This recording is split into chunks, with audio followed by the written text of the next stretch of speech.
बिस्मिल्लाहिर्रहमानिर्रहीम। Again welcome to my YouTube channel. आप सबसे मेरी हम्बल रिक्वेस्ट है कि आप लोग मेरे चैनल को सब्सक्राइब करें। हमने इससे पहले जो लेक्चर फर्स्ट आज के लिए जो है वो लेक्चर फर्स्ट जिसे हमने स्टार्ट किया था चैप्टर 4 को, जर्नल एक्सेप्शन को, और हमने इसको जो है वो 3 सेगमेंट्स में डिवाइड किया था, पार्ट 1, 2 एंड 3 में। पहला सेगमेंट जो है वो लेक्चर अपलोड हो चुका है और ये दूसरा सेगमेंट है जिसमें हमने जो है वो सेक्शन 86 से 95 तक जो है वो सेगमेंट चलाएंगे। पहले हमने 76 से जो है वो 85 तक का सेगमेंट चलाया है। तो अभी हम जो है हमारे इस लेक्चर में आज के लेक्चर में जो है वो 86 से 95 तक का सेगमेंट चलाएंगे और हम स्टार्ट करते हैं 86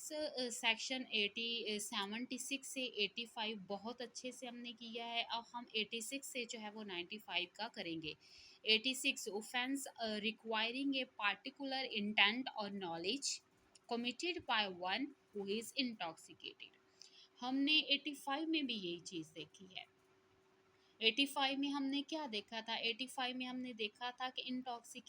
इंटॉक्सिकेटेड पर्सन है बट उसकी विल के अगेंस्ट उसे जो है वो नशे की हालत में तो है, लेकिन वो नशा उसे उसकी मर्जी के अगेंस्ट दिया गया है, उसकी मर्जी के खिलाफ दिया गया, उसकी उसमें रजामंदी नहीं थी। या फिर जो है उसे इस तरह इस सूरत में दिया गया है कि उसे पता ही नहीं है कि जो है, या तो ज़बरदस्ती एक चीज़ आ जाती है, फोर्सफुली उसे दे दिया, पिला दिया। दूसरी चीज़ आ गई कि किसी चीज़ में मिला के उसे दिया है, लेकिन वो चीज़ पी रहा था या खा रहा था तो उसे ये पता नहीं था कि उसमें कोई नशा आवर जो है वो मवाद पाया गया है। तो अब यहाँ पे थोड़ी सी उससे जो है वो डिफरेंट आएगी चीज़। 86 में उन्होंने कहा है कि in cases where an act done he is not an offence, कि वो केसेस जहाँ पे एक्ट डन जो है वो ही is not an offence, offence नहीं है, अनलेस तब तक नहीं है done with the particular knowledge और intent a person who does the act in a state of intoxication. कहता है कि unless unless done with the particular knowledge और इंटेंट, जिम्मेदार तब तक नहीं है कि वो कह रहे हैं कि नशे की, इन केसेस वेयर वो नशे की हालत में तो है, लेकिन unless done with the particular, माँ सिवाय कि वो पार्टिकुलर उसका इल्म, उसे मखसूस उस चीज़ का इल्म नहीं था, उसकी इंटेंट नहीं थी, तो वो क्या है? A person who does not the act, a person who does the act, जिसने वो बंदा जिसने वो काम किया है in a state of intoxication, intoxication नशे की हालत में उसने वो जो है वो एक्ट डन किया है, shall be liable to be dealt with as if he had the same knowledge. अगर उसे ज़रा सी भी उसकी इंटेंशन है, नॉलेज है, तो as he would have had if he had not been intoxicated, तो वो यही कंसीडर किया जाएगा कि जैसे उसे इंटॉक्सिकेशन के वो नशे की हालत में ना था। उसमें क्या था कि अगेंस्ट विल आ गया। अब यहाँ पे कह रहे हैं कि इंटॉक्सिकेशन की हालत में तो था, लेकिन जब उसे इंटॉक्सिकेशन की हालत में था, लेकिन उसे जो है वो स्टेट पार्टिकुलर नॉलेज था, एक उसे मखसूस उस चीज़ का जो है वो इल्म था कि आला जो वो काम कर रहा है उससे जो है वो यही चीज़ हो सकती है, उसे ज़रा भी शुबा था, कोई मखसूस जो है वो नॉलेज उसकी था, इंटेंट थी, तो वो क्या है कि वो लाइबल होगा टू बी डेल्ट, के उसे इस तरह ही कंसीडर किया जाएगा उसके पास the same knowledge as he would have, कि जैसे वो इंटॉक्सिकेशन, जैसे वो नशे की हालत में ना हो, नहीं है, जैसे एक पर्सन नशे की हालत में नहीं होता और उसे पता होता है कि ये काम सही है या गलत है, तो वो सेम इसी सेंस में समझा जाएगा। अनलेस, माँ सिवाय, द थिंग विच इंटॉक्सिकेटेड, यहाँ पे ही वही चीज़ आ जाएगी कि उसे अगेंस्ट इज विल उसकी रजामंदी नहीं थी, या उसे उस चीज़ का इल्म नहीं था। दो चीज़ें हैं, दो चीज़ें यहाँ पे बंदे को जो है वो उससे बरीयत के लिए काफ़ी हैं कि उसका, उससे जो है उस चीज़ का नॉलेज नहीं था, उसे किसी चीज़ में मिला के दिया गया है, उसे किसी चीज़ में मिला के पिलाया या खिलाया गया है, या उसे फोर्सफुली जो है वो उस जबरन जो है अगेंस्ट इज विल, उसकी विल, उसकी रजामंदी के खिलाफ दिया गया है। नेक्स्ट हमारे पास 87 आएगा। 87 है act not intended and not known, ना इंटेंशन है और ना ही जाना जाएगा to be likely to cause death और grievous hurt done by consent. Consent होगी उस पर्सन की, ठीक हो गया। Nothing which is not intending to cause death, ना इंटेंशन है कि वो डेथ कॉज करे, किसी की मौत कॉज करे, और ग्रेवियस हर्ट के किसी को जो है वो गहरा नुकसान और चोट पहुंचाए। And which is not, which is noun by the door, door है हमारा वो काम करने वाला, कि जो बंदा काम कर रहा है, to be likely to cause death, उसको काम करने वाले पर्सन को नहीं पता कि जो वो काम कर रहा है उससे जो है वो किसी पर्सन की डेथ हो सकती है, या उससे किसी पर्सन को ग्रीवियस हर्ट हो सकता है। अब तो ही is an offence by reason of any harm, तो ये ऑफेंस नहीं होगा इस वजह से कि उसने जो है वो उसे कोई हार्म कॉज किया है to any person above 18 years of age. A और बी है, ए ने जो है बी ने ए को रजामंदी दे दी है और बी ने वो काम कर दिया है। यहाँ पे पहले हम इसे कंप्लीट करते हैं, फिर आपको जो है वो इलस्ट्रेशन से मज़ीद इसे जो है वो ब्रीफली देखेंगे। To any person above 18 years of age है वो बंदा जो 18 साल से अबव उम्र का है, हु हैज़ गिवन कंसेंट, जिसने अपनी रजामंदी उस काम के लिए दी है, वेदर एक्सप्रेस है या फिर इम्प्लाइड है, टू सफ़र दैट हार्म, के वो तैयार है, वो रेडी है उस हार्म को सफ़र करने के लिए, और by reason of any harm which it may be known by the doer to be likely to cause to any such person who has consented to take the risk of that harm। उन्होंने इसमें जो है वो कहा है, इस section का जो है ब्रीफ ये है, ए है और बी है। ए जो है, ए और जी जो है वो एग्री हो जाते हैं किसी काम के लिए, ठीक है, जिसमें जो है वो हो सकता है ए को नहीं पता है कि उसके इस काम की वजह से जो है वो बी की डेथ हो सकती है, उसे ग्रीवियस हर्ट हो सकता है। बी जो 18 साल से अबव उम्र का है, लेकिन वो अपनी कंसेंट बी ए को दे रहा है कि जी आप करें ये काम, मैं तैयार हूँ, जो भी इससे जो है वो मुझे रिस्क जो हार्म है जो उस सब के लिए, वेदर वो अपनी जो है रजामंदी एक्सप्रेसली दे रहा है या इम्प्लाइडली दे रहा है, तो उस काम के आफ्टर जो है अगर बी को ए से कोई ग्रीवियस हर्ट हो जाता है, इवन उसकी डेथ भी कॉज हो जाती है, तो फिर वो ऑफेंस नहीं होगा। 88 में आते हैं, तो act not intended to cause death done by consent in good faith for persons benefit.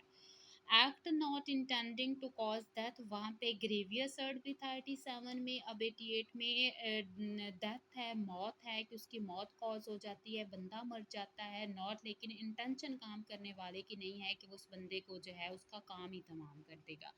तो डन बाय कंसेंट है और उस बंदे ने कंसेंट दी होती है, कंसेंट इन गुड फेथ है, नेक नीति के साथ दी है, फॉर पर्सनस बेनिफिट, उस पर्सन के जिसके लिए वो काम कर रहा है उस पर्सन के बेनिफिट के लिए। फॉर एग्जांपल जब हम डॉक्टर के पास जाते हैं, कोई मरीज़ है, कैंसर का पेशेंट है, कैंसर का मरीज़ है हमारा, या फिर औरत जो है जब उसे प्रेगनेंसी हुई होती है, तो बच्चे के लिए ऑपरेशन जो है वो सीजेरियन के लिए वो जा रही होती है, तो जब सीजेरियन के लिए ऑपरेशन किया जाता है तो पहले की जो है वो डॉक्यूमेंट जो है वो डॉक्टर को साइन करके दिए जाते हैं कि जी आप करें, अगर इससे कोई हार्म वगैरह हो जाता है, डेथ कॉज हो जाती है, तो आप लायबल नहीं होंगे, हम तैयार हैं, हम ये रिस्क लेंगे। तो अगर उस खुदा ना खास्ता जो है वो हो जाती है, उस फीमेल की डेथ कॉज हो जाती है, तो डॉक्टर जो है वो उसके लिए लायबल नहीं होगा, क्योंकि डॉक्टर ने for good in good faith जो है फॉर बेनिफिट्स ऑफ पर्सन, उस खवातीन की, उस खातून की जो है वो फ़ायदे के लिए वो कर रहा है, और डॉक्टर की नेक नीयति है कि वो जो है उस औरत की जो है बच्चे के लिए ऑपरेशन कर रहा है, कि उसकी बच्चे की पैदाइश के लिए कर रहा है। तो अगर उससे कुछ ऐसा हो जाता है दौरान ऑपरेट, तो वो डॉक्टर जो है उसने ऑफेंस कमिट नहीं किया है। तो वो अगर खातून जो है वो मर भी जाए, तो डॉक्टर कत्ल के लिए 302 के लिए लायबल नहीं होगा। Nothing which is not intending to cause that his an offence by reason of any harm which it may cause to any person, ये मैंने काट दिया है, आप भी काट के कर सकते हैं। इट में कॉज, इससे भी हमारी सेंस कंप्लीट आ रही है। Which it may cause to any person for whose benefit it is done in good faith and who has given a consent whether expressed or implied है to suffer that harm or to take the risk of that harm, कि वो तैयार है कि वो इस harm को जो है वो सफ़र करेगा और इस हार्म का, इसका जो है वो रिस्क लेने के लिए रेडी है। वही एग्जाम्पल जो आपको मैं इससे पहले बता चुकी हूँ कि जो है वो खातून का ऑपरेट कर रहा है डॉक्टर, उससे जो है वो बच्चे की पैदाइश के लिए सिजेरियन के लिए वो कर रहा है, सिजेरियन कर रहा है, तो अगर खातून की मौत हो जाती है तो वो डॉक्टर जो है वो नॉट लायबल फॉर पनिशमेंट है, नॉट लायबल फॉर ऑफेंस है। वो मर गई है तो डॉक्टर उसके लिए ज़िम्मेदार नहीं होगा। हाँ, उसने एक गुड फेथ जो है वो इंटेंशन उसकी नेक नीयति की हो। 89 पे हम आते हैं, तो act done in good faith for benefit of child और इनसेन पर्सन और बाय कंसेंट ऑफ गार्डियन है। चाइल्ड है तो वो उसका गार्डियन होगा, उसका फादर हो सकता है, उसकी मदर हो सकती है, उसका कोई ग्रैंड फादर ग्रैंड मदर हो सकती है, उसका अंकल हो सकता है, कोई भी उसका गार्डियन हो सकता है। इनसेन पर्सन के भी कंडीशन में सेम है। तो वो चाइल्ड या इंसेन पर्सन खुद इस कंडीशन में जैसा कि हमने पीछे देखा था कि उन्हें तो उनमें इमेच्योरिटी नहीं होती है, तो वो इमेच्योर होते हैं। तो इमेच्योर पर्सन जो है वो कंसेंट नहीं दे सकता है। वो क्या किस सूरत पे कौन, जब उसे पता ही नहीं है कि काम क्या है, गलत क्या है, सही क्या है, क्या कर रहा है, कैसे कर रहा है, कैसे हो रहा है, तो भी वो कंसेंट कैसे दे सकता है। तो उस पर्सन या इंसेन पर्सन के बिहाफ पे कंसेंट गार्डियन दे रहा है। Nothing which is done in good faith for the benefit of a person under 12 years of age और ऑफ अनसाउंड माइंड बाय और बाय कंसेंट आइदर एक्सप्रेस और implied of the guardian की consent है और other person having, या फिर guardian है या फिर कोई और। देखें, एक तो गार्डियन है जो अपॉइंटेड बाय कोर्ट है, कोर्ट ने किसी पर्सन को गार्डियन अपॉइंट कर दिया है तो वो गार्डियन कंसेंट दे रहा है। और लॉफुली चार्ज कैसे है कि एक बाप है, माँ है, फादर या मदर है, तो उनके पास लॉफुली एक नेचर बेस्ड चीज़ है कि उनके पास जो है वो उस पर्सन का, उस बच्चे का, उस इंसेन पर्सन का जो है वो उनके पास चार्ज है। तो वो his an offence by reason of that harm, तो ऑफेंस नहीं होगा which it may cause to be intended by the doer to cause to that person, कि उसने जो है वो उस पर्सन को कोई हार्म वगैरह किया है तो उस हार्म की वजह से वो ऑफेंस कंसीडर नहीं होगा। तो इसमें हमारे पास प्रोवाइजो आ जाती है। फर्स्ट है proviso, first, that this exception shall not extend to the intentionally causing of death or to the attempting to cause death। पहले उन्होंने कहा है कि उसने जो है वो गार्डियन ने कंसेंट दे दी है और बच्चे के बिहाफ पे दी है या इंसेन पर्सन के बिहाफ पे दी है, तो वो फंड्स कंसीडर नहीं होगा। लेकिन उन्होंने परवाइजों में 4 तरह की कंडीशन रखी है कि इन 4 सूरतों में जो है वो पर्सन, वो डोअर जो है वो काम करने वाला जो है वो लायबल होगा ऑफेंस के लिए, पनिशमेंट के लिए लायबल होगा, उसका काम जो है वो ऑफेंस कंसीडर होगा। जिसमें हमारे पास प्रोवाइजो फर्स्ट में कह दिया गया है कि उसकी इंटेंशन है काम करने वाले की कि वो कॉजिंग ऑफ डेथ करेगा या उस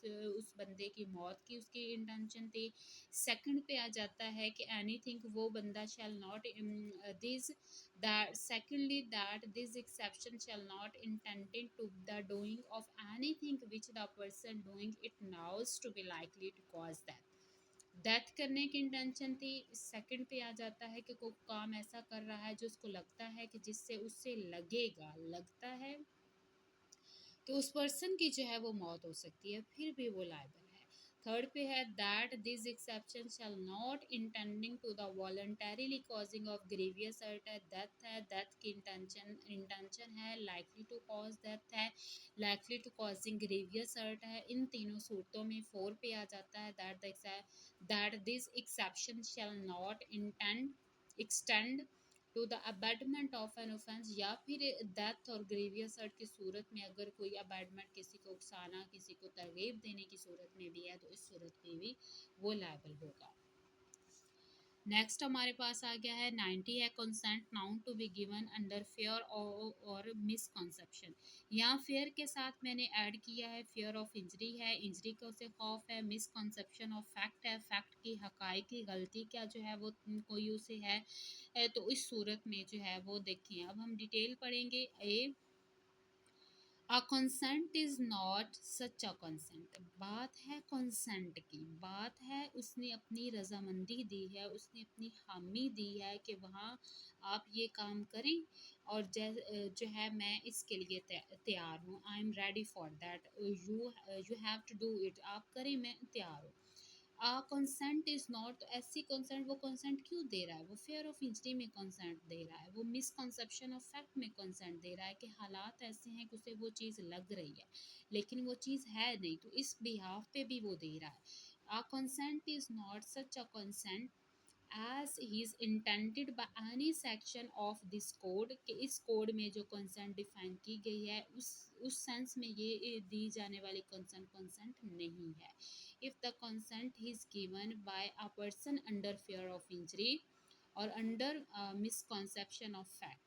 and if the person doing the act knows or has reason to believe that the consent was given in consequences of such fear और मिसकॉन्सेप्शन के जो उसने कंसेंट दी है वो इन हालात में दी है कि उसे किसी इंजरी का जो है वो खौफ था या कोई मिसकंसेप्शन ऑफ फैक्ट है, कोई हकायक की गलती हो गई तो उस बिहाफ पे उसने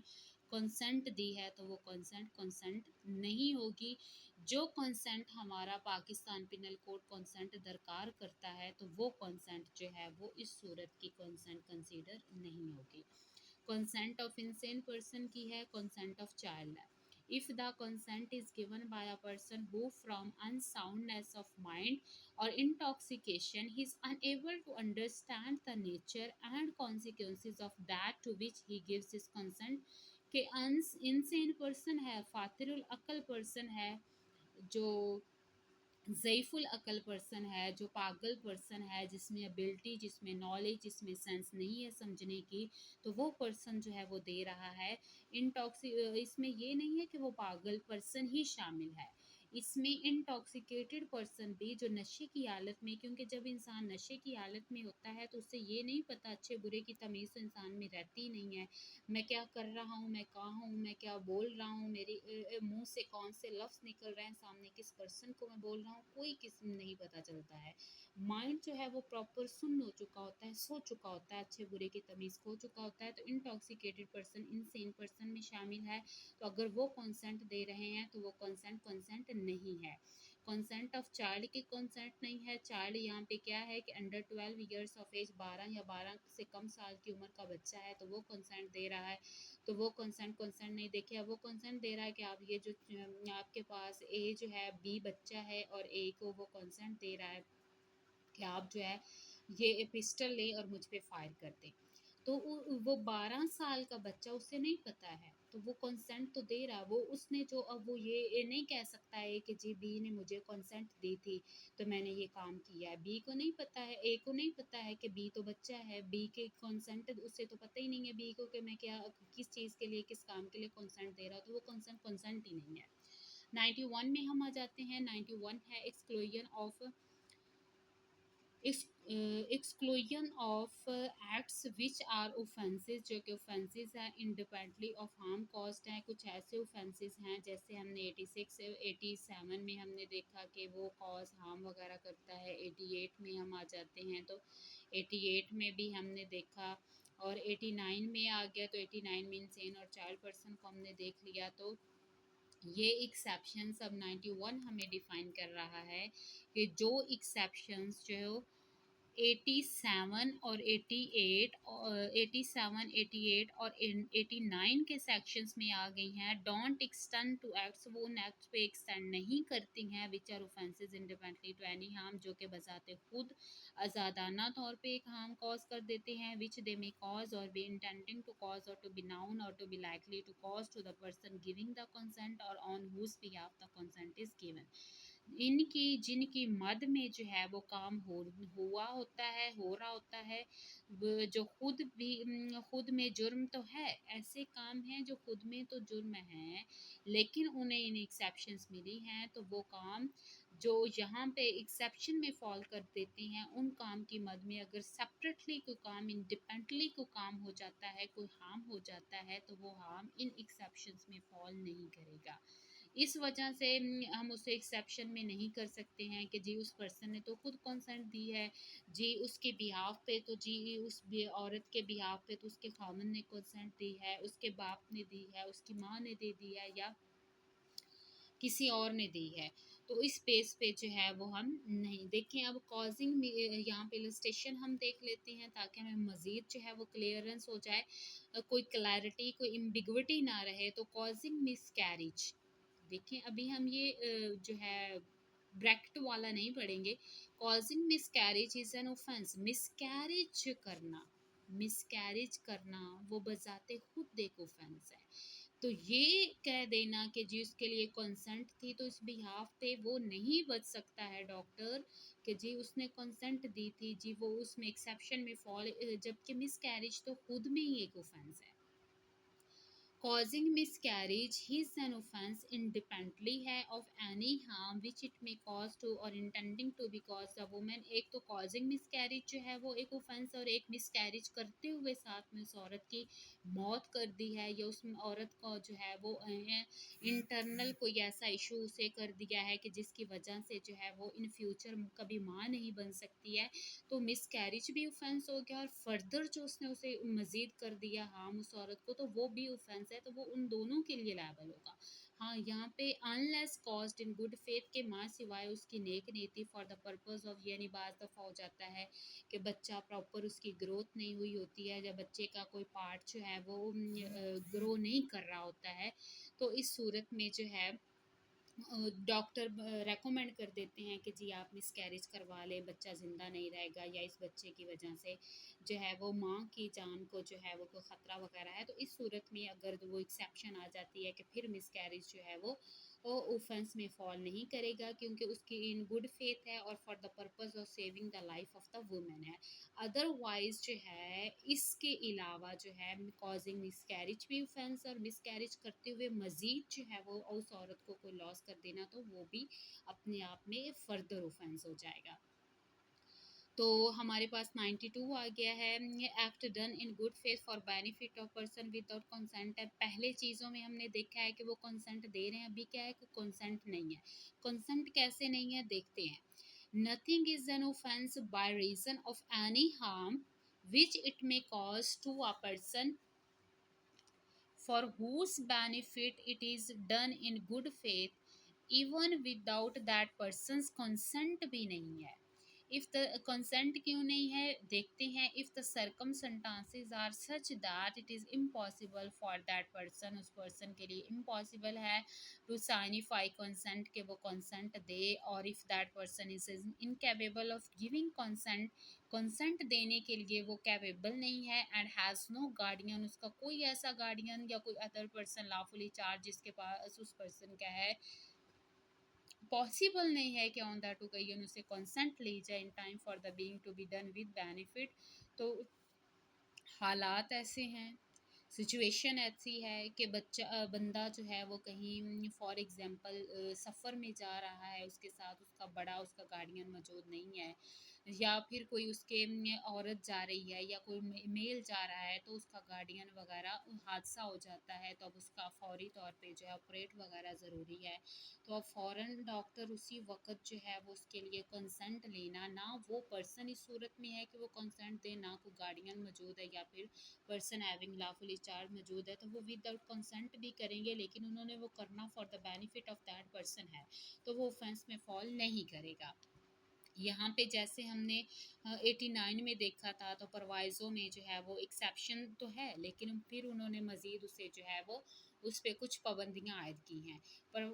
परवाइज़ो फर्स्ट है that this exception shall not extend to the intentionally, वही चीज़ आई कि इंटेंशन है कॉज डेथ करने की, या knows to be likely to cause death है, या वो जानता है कि इससे उसकी मौत हो सकती है। थर्ड है कि जो है वो जानता है वॉलंटरीली कॉजिंग ऑफ हर्ट, उसे हर्ट कॉज करना चाहता है, या फिर दैट दिस एक्सेप्शन के लिए वो किसी ऐसे ऑफेंस के लिए अबैडमेंट कर देता है, तो वो क्या है, वो इस एक्सेप्शन के लिए लायबल नहीं होगा। देखिए अब यहाँ पे हम देखेंगे इलस्ट्रेशन से जानते हैं, Z he is carried off by a tiger, tiger ने जो है वो जी पे हमला किया। ए फायर्स अ टाइगर, ए जो है वो टाइगर पे फायर करता है, लेकिन अब देखें टाइगर ने जो है वो जी पे हमला किया, और उस हमला करते हुए जब ए उस पे फायर कर रहा है, तो ए ने जी से कंसेंट नहीं लिया है, क्योंकि वो सिचुएशन ऐसी है कि जिसमें जो है वो जी अब उसे लिख के तो वहाँ से नहीं भेजेगा, जी जी आपको कंसेंट है मेरी, आप करें। अब ज़ाहिर सी बात है सिचुएशन ऐसी है कि ए ने जो है वो खुद से ही वो कंसेंट हो गई, उसने वो विदाउट कंसेंट करना है, लेकिन वही चीज़ है कि वो it is to be likely that the shoot may kill Z, उसको लगता है कि हो सकता है जी मारा जाए, लेकिन उसकी इंटेंशन किलिंग की नहीं है, क्योंकि यहाँ पे क्या चीज़ हमने देखी थी कि उसकी इंटेंशन कॉजिंग डेथ हो, लेकिन इंटेंशन कॉजिंग डेथ नहीं है तो फिर वो ऑफेंस नहीं है, और फिर जो है वो पनिशमेंट के लिए भी लायबल नहीं होगा, वो एक्सेप्शन में फॉल करेगा, वो बरीयत में आ जाएगा।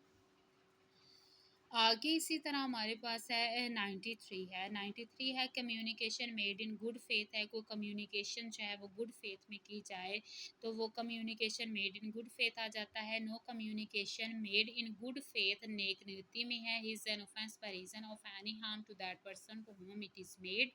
If it is made for the benefit of that person, उस पर्सन के बेनिफिट के लिए वो कम्युनिकेशन की गई है, वो बातचीत की गई है, तो वो बातचीत नेक नीति में है। जैसे देखें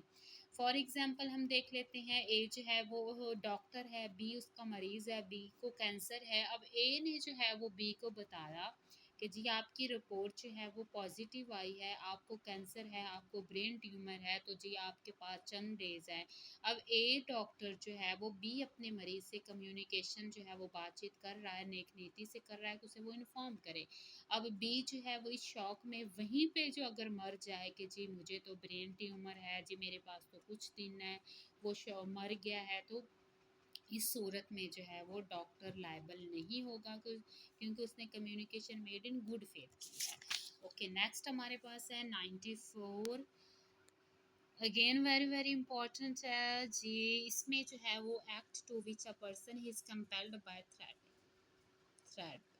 चीज़ क्या है? थ्रेट है। कंपेल्ड बाय थ्रेट है, थ्रेट से उसे कंपेल किया गया, उसे मजबूर किया गया है कि वो ये काम करे, तो अब उसने वो काम कर देना है, तो वो ऑफेंस नहीं है। एक्सेप्ट मर्डर कि कत्ल के लिए थ्रेट कंपेल्ड जो है वो एक्सेप्टेबल नहीं है। Except murder and offences against the state punishable with death, nothing is an offence which is done by a person who is compelled to do it by threat, which at the time of doing it के जब वो कर रहा था reasonably cause the apprehension that instant death to that person will otherwise be the consequences, provided the person doing the act didn't of his own occurred, उसका ज़ाती उसमें जो है वो नहीं शामिल थी occurred, और from a reasonable apprehension of harm to himself short of instant death था कि देखें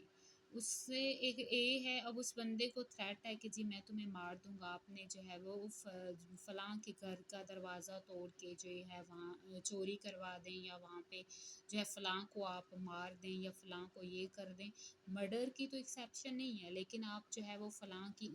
फिंगर काट दें, अगर आप नहीं काटेंगे तो मैं आपको मार दूंगा। तो इस थ्रेट में अगर उसने कुछ किया है तो वो एक्सेप्शन में फॉल करेगा, लेकिन थ्रेट कहते हैं कि इतना शॉर्टर ना हो, डेथ से शॉर्टर थ्रेट नहीं होना चाहिए